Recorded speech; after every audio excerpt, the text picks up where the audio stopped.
Welcome to Popternative, where we dive into topical discussions from the worlds of pop culture, social media, and sports.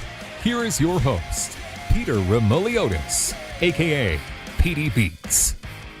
PD Beats here from Popternative is speaking to Adam Pascal about Wild About Harry, among other things as well. Welcome to the show, sir. It's good to see you.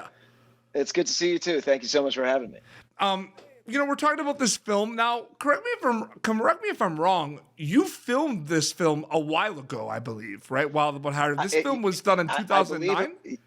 Yeah, it was a long time ago.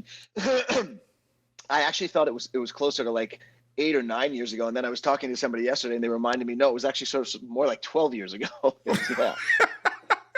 And I guess that's kind of just one of those things where with all these streaming platforms and abilities to kind of for content to resurface, I mean, is it interesting that, a movie you did such a long time ago is like getting kind of the eyes on it now, like years later? It's pretty cool.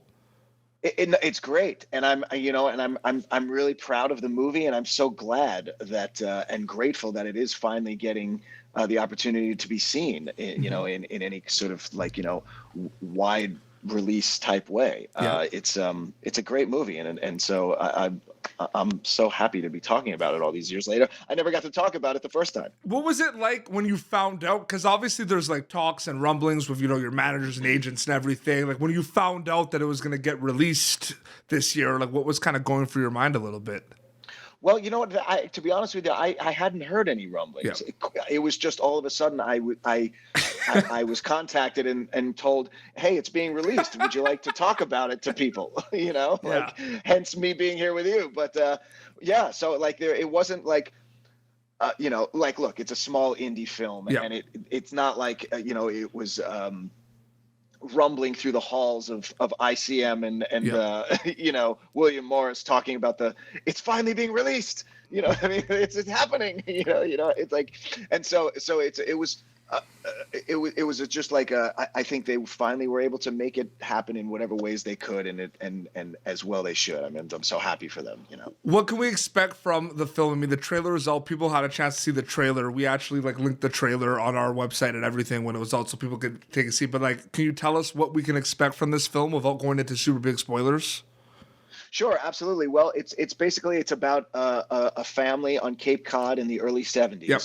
And it's a father, a widowed father, and his 2 teenage daughters.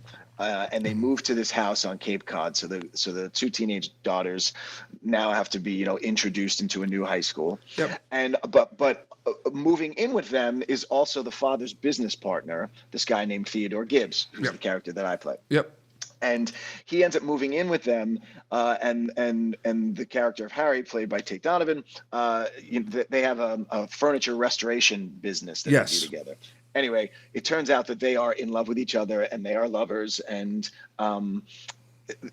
that causes a cascading effect once it's found out. And so it's sort of the love story of these two guys, and they're needing to keep it a secret, what Yeah. I mean, and from even their own family, Absolutely. and then ultimately how that's overcome and stuff, and how the daughters deal with it, and it's a true story. It's Yeah. It's our filmmaker Gwen Wynn's basically sort of autobiographical story of her and her sister's her and her sister growing up. I still can't get over that comment about, there was not really rumblings. It's just like it's being released. You're going to do some press.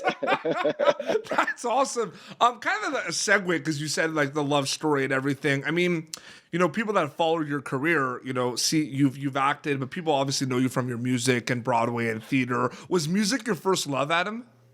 It was, yeah. I grew up playing in rock bands. Yeah. I grew up playing in rock bands in New York City and Long Island, I for the first 25 years of my life, let's just say for all of my life, even today, to this day, I always wanted to be Bono, right? It was just, but I ended up, in my mid-20s, deviating into theater. It was, it was sort of like the audition for Rent off Broadway. It was the sort of I was in the right place at the right time and in the right headspace, and I was just like, sure, I'll try this, and here I am all these years later with this career that basically that one show has spawned, so It's unbelievable. I feel like I talked to you before this. It's always like when you do an interview with someone like yourself, like the interviewer, it's challenging because obviously you have the project that is being like talked about and that's on focal point, right? But you've worked on so many other amazing projects. So it's almost one of these things, thanks. like trying to kind of fit it in. Do you sometimes like, is it fun for you to do interviews sometimes because maybe someone will give you a heads up, but because you worked on so many amazing projects, it's kind of one of those like you never know maybe what comes up most in the conversation. Like it must be exciting a little bit. It is, yeah, no, absolutely, and I'm often interested, like and find it amazing sometimes what people have seen that I've been in, because some things I've been in a little tiny bit, or whatever, and just and that's something for whatever reason people will, like like this Hawkeye thing that I just did, which was like, and you see me for like 30 seconds. I mean, I'm singing the song, but yeah. Anyway, but yeah, so but no, it's great, and again, this has been an interesting year for me, my career, and I turned 50 last year, and I basically, that in many ways marks the 25-year point of my career. Because it kind of started with Rent and when I was 25. And anyway, so it was a sort of a monumental year in that way, and I've been able to look back on my career, and go, wow, I've actually done some stuff. Like and go, yeah, in my mental office, on my mental mantelpiece has all of my memorabilia. Well, yes, you have done some stuff, and it's time to talk about a specific project that I told you about. I mean, you are in my favorite movie of all time. You were in School of Rock. You play Theo, the lead vocalist of one of the greatest. Another Theo. Excuse me, this guy. Another Theo. Yeah, you are the lead singer of one of the greatest fictional rock bands of all time, No Vacancy, and Indeed. This is so cool talking to you about this, man. It's like the whole battle of the bands. Have you seen that meme? Because I used to be, so I'm 30 right now, but when I was younger, I was a concert promoter in Canada. I was booking shows. So have you ever seen that meme? The greatest, there's like a meme, it shows Jack Black on stage, and it's like the greatest hero, unsung hero, is the concert promoter that got all those people at a battle of the bands during the day. Oh, right. Yes, that's so true. Which is amazing. So I guess first question for you, I mean, just what was it like working on that film? And, what was that whole life for you? Well, it was that my first, that was like my first like big studio film. Yeah. It was an amazing experience. It really was. Richard Linklater was an incredible director and generous and friendly guy, and as was Jack, an incredibly generous, friendly, funny, and this was his big breaking role. He says it's his best movie of all time, eh? Like he says really? that. Yeah, he says that in interviews. Yeah, I mean, it's such a clever idea, and everything about it was just executed perfectly. He's the perfect guy for that part. You know what I mean? Like the from the soundtrack to the this to the that, everything. It was just like the right director. It was everything. It was like the perfect alchemy. No Vacancy, wins the battle of the bands, and I think that people wanted to protest because they were so upset, but I'm here to set the record straight that song is amazing, that performance was amazing, and you deserve to win that battle of the bands. I'm just saying. I couldn't agree more. How dare those little brats come? But it's kind of a cool thing though, right? Where that song, like "Heal Me, I'm Heartsick," that's a great song. Like, what was it like performing that song? It's a great pop song. I remember recording the vocal and thinking it was, this is a really good song, man. You should do something with this. Is there anything you might not, because I know how it works. You go film it, you go in and out, and maybe there's some things that happen in the movie that you haven't seen. Do you know anything about when you win the battle of the bands, when then everyone's booing, like, no, School of Rock, that one fan in the crowd that goes, yeah, No Vacancy? I don't. I have no idea. I don't even know that happened. Well, yeah, true? I don't know. If you go back and rewatch the movie, it's something my friends talk about all the time. Like, you That's win the hysterical. battle of the bands, there's like one guy in the crowd, everyone's upset, and one guy's like, we have one Vacancy. fan. Good. I guess they wanted us to have at least one fan that was still voting for us. It's so amazing. Now listen, I know you do a lot of these interviews, and I know Rent is a project that you've done that, like is talked about a lot and everything. And I know, I'm sure you always get asked rent questions, and it's impacted so many lives, and it's such an amazing thing. And I just want to say thank you, because you provided an escape for people that really needed it with Rent. You and the cast and crew of Rent. Thank you. Is there anything on our show that you could tell us about Rent in terms of your experience working on it that you enjoy the most about kind of being just part of the musical that maybe you haven't maybe thought about or disclosed in the past in other interviews? Like, what did you like about kind of just working on that Broadway production, Adam? Well, I mean, there's a million ways to answer that question. Yeah. I mean, I had never done any kind of theater before that, for the most part, and so what I liked the most about it, one of the things, I guess, is that, as I said, I grew up playing in rock bands. Yeah. And when I started doing musical theater, it felt so comfortable and so natural to be in that environment, to be in a show, to be with a cast, to be playing a character, it felt so natural. And it made me realize that singing in a rock band actually didn't feel that natural to me. Yeah. Like there was always something about that felt a little bit off, and I could never quite put my finger on what that was. But this didn't feel that way. This felt like and it was like visceral. It was like a visceral difference that I was able to perceive, Yeah. And so if nothing else, it put me on the right path, even if I hadn't had any success after that, I would probably still be doing it, because it just felt like this is what I belong. Yeah. I belong here.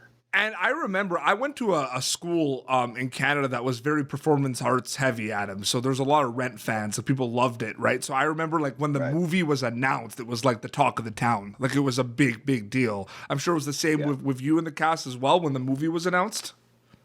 It's funny you should say that, because it's sort of exactly like what I described to you happened with Wild About Harry, in that I hadn't heard anything until all of a sudden I just got contacted and found out the movie's being made, and Chris Columbus wants to talk to you about being in it.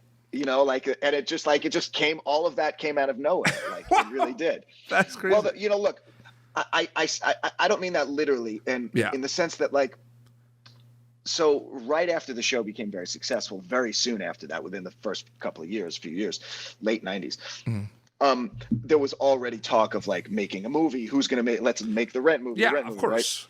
Right? So back then, I remember there was lots of rumblings, and there was a mad scramble to try and make something happen. And there was a version at some point that was going to be directed by Spike Lee. Yeah. There was so there was like, but that sort of like went away by like around 2000, 99, 2000, all the talk of it kind of just sort of dissipated. And then it wasn't until 2005, again, that all of a sudden, boom, this phone call comes in that it's happening. And, And it's interesting. You look now, Tick, Tick, Boom, which is one of my favorite films of the year, all the amazing cameos and everything. And and obviously like the music of Rent isn't like in the film, right? Because it's about Tick, Tick, Boom. But is it cool to see that a tribute has been made and a resurfacing in terms of, people went and listened to the soundtrack of Tick, Tick, Boom, but they also went back and listened to the Rent soundtrack? Like, have you thought about that at all too? It's pretty cool that what's going on right now with the Rent kind of fan base. No, it's amazing. And I've thought about it a lot, actually. Yeah, because it's so much back in the consciousness of people, and I could never have imagined a greater homage to Jonathan Larson than that movie. It's absolutely brilliant. And so yeah, and I'm so honored that I was asked to be a part of that scene, and it's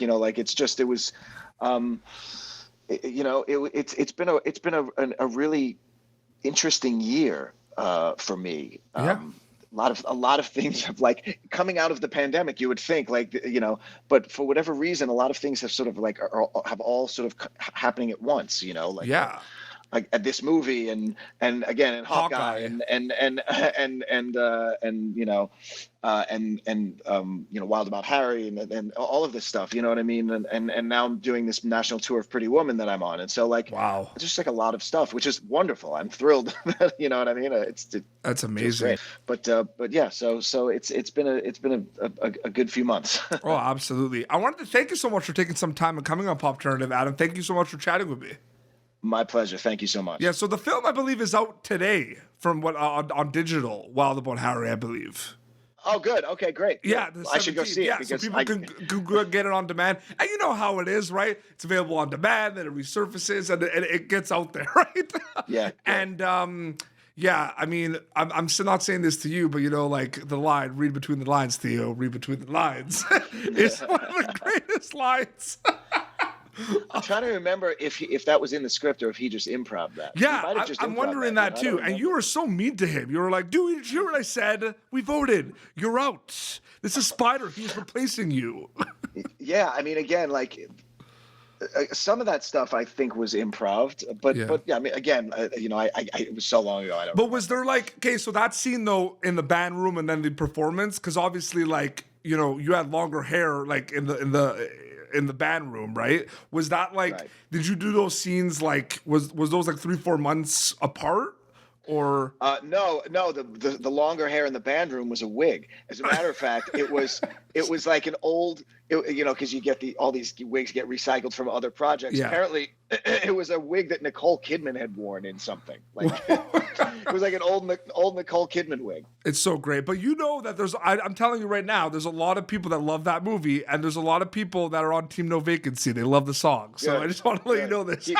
Keep the faith. Keep Absolutely. The faith, kids. This has been Popternative. YouTube.com/Popternative for previous episodes. Until next time, this is Adam Pascal and PD Beats signing off.